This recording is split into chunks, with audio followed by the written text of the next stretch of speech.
Isang ulo lang naman ang kailangan namin, ang ulo ni Bongbong Marcos! Mr. Witness, napanood mo ang video. Ano ang kaugnayan ng video na ito sa insidente ng Rage Coalition na tinukoy mo kanina? Yan po yung aking tinutukoy na video.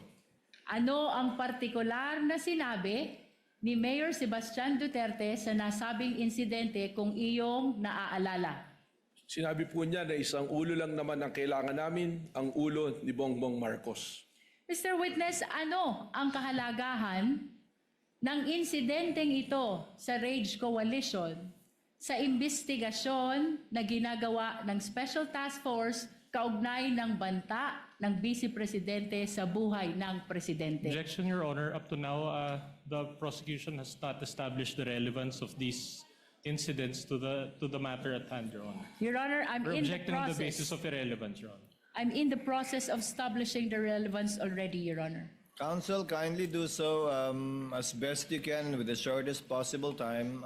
I will allow it. Yung pong video na yan ay amin pong naikumpara sa mga naging pahayag ng ating Vice Presidente na kung saan meron din po kaming bidyong binalikan na ang ating Vice Presidente ay nagre-repair din po sa pagtanggal ng ulo ng ating pong Presidente.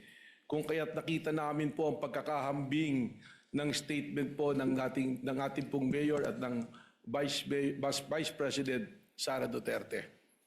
Mr. Witness, binanggit mo ang isang insidente kung saan sinabi ng Vice Presidente gusto tanggalin ang ulo ng Presidente. Ano itong insidenteng ito kung iyong nalalaman? Sa aking pong recollection sa iyong pag-iimbestiga, ito po yung kanyang press conference noong October 18 ng 2024 kung saan sinabi niya, gusto kong tanggalin ang ulo niya ba? At sinabi rin po niya nga, imagine cutting his head. So yan po ang binabanggit ko na video.